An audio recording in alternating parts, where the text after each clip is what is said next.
So it's Saturday once again. Long weekend. Ang petsa ay August 26.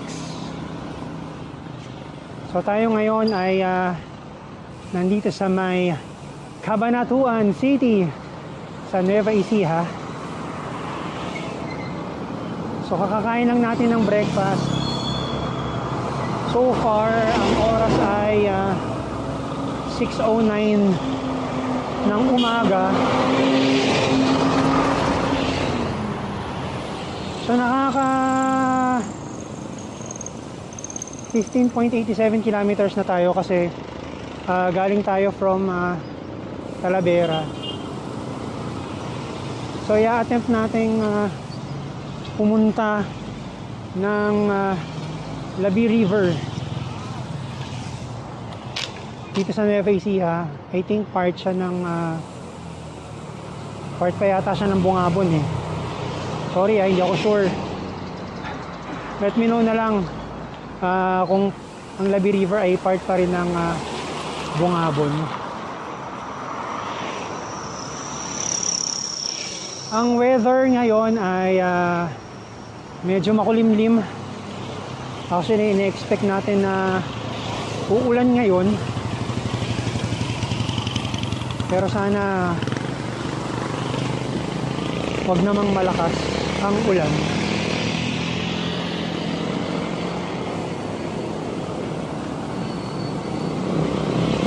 So kundi ang very unusual kasi before pag nagbabike ako dito maraming cyclist ng ganitong oras, pero dahil siguro ang forecast uulan, parang konti lang or wala nga wala tayong kasabay na nagbabike. Kasi yung dun sa may crossing kanina na nilikuan natin, maraming mga naghihintayan doon ng mga siklista. So papadyak muna tayo ng medyo malayo-layo, and then hopefully wag nang umulan. See you later. So ito, paparating na tayo sa boundary ng Palayan. Medyo mababa, bawal ang truck. Yon, welcome Palayan City. Ang aso muntik pang masagasaan. So ito na yung boundary ng Cabanatuan at Palayan City. So from kinainan natin kanina, 11 kilometers siya. Tapos kanina meron lang tayong nadaanan na medyo mahaba-habang rough road na maputik. Buti na lang hindi umuulan, hindi yari tayo. And sana yung weather tuloy-tuloy lang na ganyan, huwag bumagsak yung ulan. And if ever na babagsak yung ulan, bigyan naman niya sana tayo ng warning para mapaghandaan natin at makapagligpit tayo ng camera. So medyo may mga ginagawa lang kalsada along this road. Sana lang wala tayong makasunod na walang sumunod sa atin na sasakyan. Ayun, buti may iksi-iksi. May meron na naman. So ayan, doon sa banda roon, meron na tayong natatanaw na medyo akyatin. Actually, itong part na to, medyo meron na siyang elevation. Medyo false flat. Ika nga. Dapat pala ma-activate ko yung yung cyclocomputer ko para at least malaman ko kung ano yung grade yung kalsada na dinadaanan ko. Kasi itong Garmin ko nakailang reset na ako, Hindi pa rin gumagana. Ewan ko ba. So meron na tayo ulit nakikitang sign ng Palayan City dito sa may ating left side. Palayan City. Actually before akala ko kabanatuan ng capital ng Nueva Ecija. Palayan pala. Kasi syempre bihira naman tayong mapunta sa lugar na to. So normally kabanatuan lang tayo napupunta. Kaya akala natin kabanatuan ang capital ng Nueva Ecija.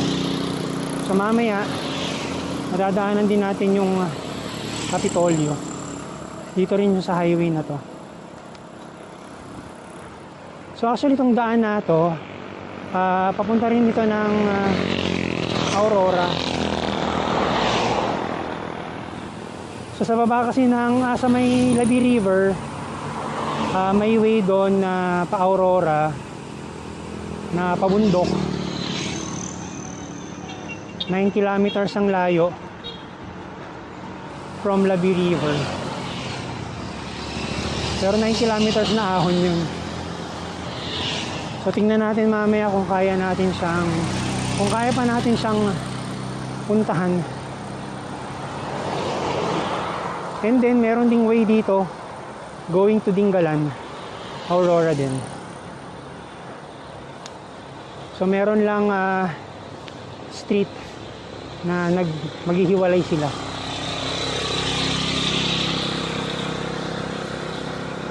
So meron din silang malaking church dito, ito sa right side.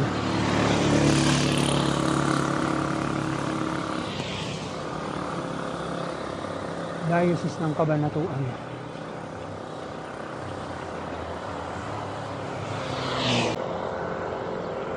Parang malapit na yata yung kanilang Kapitolyo. Pagbaba yata nitong yun yata sa may Lusong, sa start ng Lusong. So let's see kung doon na nga.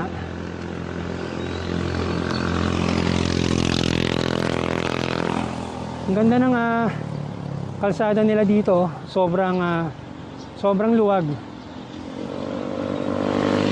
And syempre kasi itong portion na to hindi na masyadong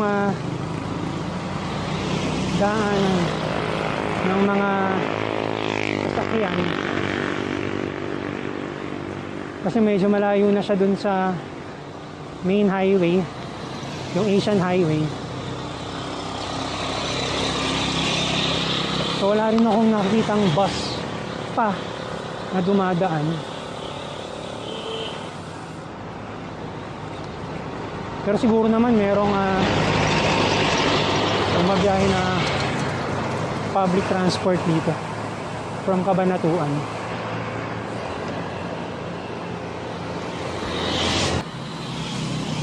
Hindi pa natin natatanaw. Pero alam ko kasi yung Kapitolyo is pababa siya eh.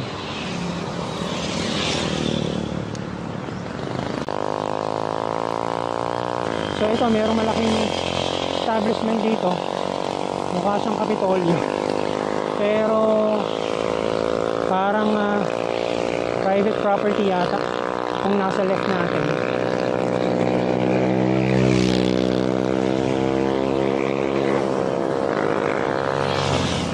Parang di naman resort. Wheeltech. Oh, meron palang Wheeltech dito oh.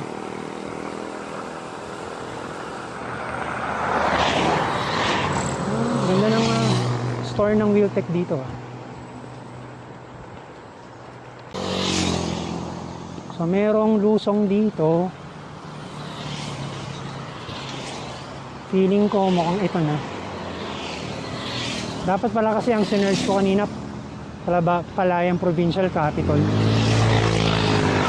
Go, go!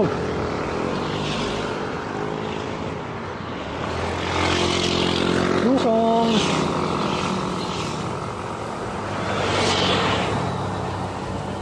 Yung insta natin medyo malikot, maluwag na yung ano, maluwag na yung palaman.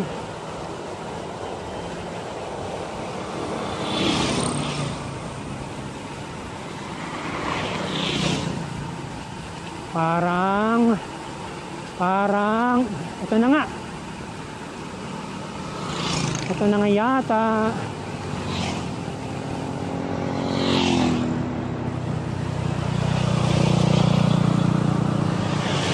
Ito na nga. Dami nagmomotor. Pa. So ito na siya. Yung provincial capital. Pasukin natin siya para mag-picture lang tayo sandali habang hindi umuulan. Yan. Nice.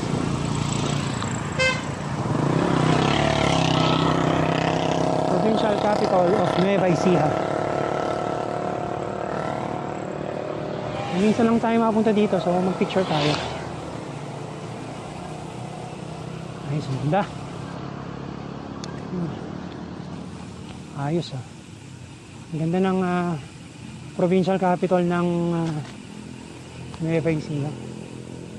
Mukhang White House kasi white paint yung kanilang building. Yun. Ayos. So alis na tayo dito sa may provincial capital dito sa Palayan. Tayo dediretso na sa ating destination. Ayun, batang nagpa-practice ng bike. So ayan, provincial capital of Nueva Ecija.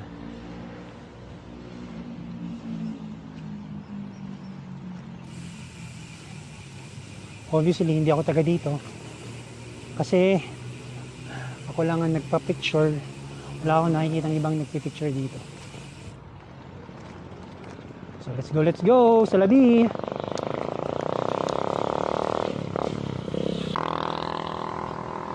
So ang oras natin ngayon ay 7:42 na ng umaga. So far ay nakaka 39 kilometers na tayo. Malapit na tayo sa boundary ng Bongabon. Medyo natatanaw-tanaw ko na siya dito. And buti nakikisama pa sa atin yung panahon. Pero nakikita natin doon, no? Medyo cloudy na talaga siya. Medyo mababa na yung ulap. So expect natin na maya maya baka umulan na. Hopefully lang pag biglang bumuhos ng ulan, wala tayo sa open na area. Yung tipong meron tayong masisilungan. Hindi pa tayo handang mabasa kasi wala pa tayo, di pa tayo nakakarating sa destination natin. Okay lang mabasa pag pauwi na. Ayan na, daming nagtitinda ng mais dito. So ayun na yung boundary ng Bongabon.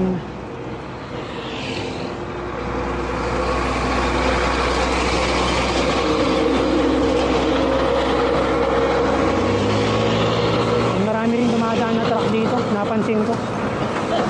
Sobrang dami. Kaya yung mga kalsada sira-sira rin dahil sa dami ng truck na dumadaan. Ayun o, patsi-patsi yung kalsada.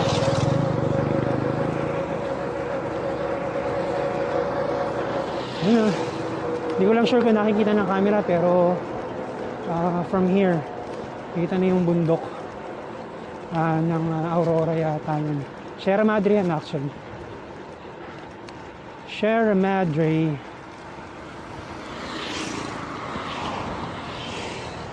Ang una talagang plano natin magbabaler tayo.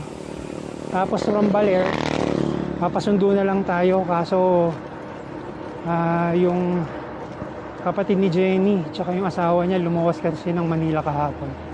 So nag-change ng plan tayo. Kaya ngayon dito tayo papunta sa May Labi. So may truck na naman.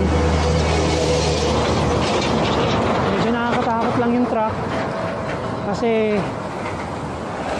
salubungan lang na lane, one lane. So baka medyo dumikit sila sa atin. So ito na yung boundary ng bayan ng Bungabon. Yung Bungabon din pala sa nagpo-produce ng sibuyas. Maraming nagtitinda, maraming nagtatanim ng sibuyas dito. So parang ito yata yung sibuyas capital ng Nueva Ecija. So ayan, sobrang baba na ng clouds and medyo madilim-dilim. Mukhang any minute uulan na. So nandito na tayo sa may stretch, yung mahabang falls flat na kalsada. Sa may paket ng bundok sa part ng Bungabon. Shit, meron muna sa insekto sa mata. Aray, buti hindi pumasok sa mismong mata. May mga lumilipad-lipad. So ito yung mahabang falls flat as I've mentioned earlier. Baka nasa 10 to 15 kilometers din to mula dun sa pinaglukuan natin. And then natatanaw ko dun sa malayo, medyo mayroong packet na. And then ito na yung bundok. Ganda. Hopefully kita siya dito sa camera. Bago lang tayo umahon, sana may makita tayong bilihan ng tubig. Kailangan nating magbaon ng tubig sa ahonan. Baka tayo kapusin doon. Dahil hindi tayo nakapagdala ng water bottle from Manila. So sana lang kahit ganitong kakulimlim, wag lang bumuhos yung ulan. Saktong-sakto na yung weather na ganito. Ito ang perfect weather pag nagra-ride. Though sa picture and baka sa video, hindi sa ganun kaganda kasi gloomy.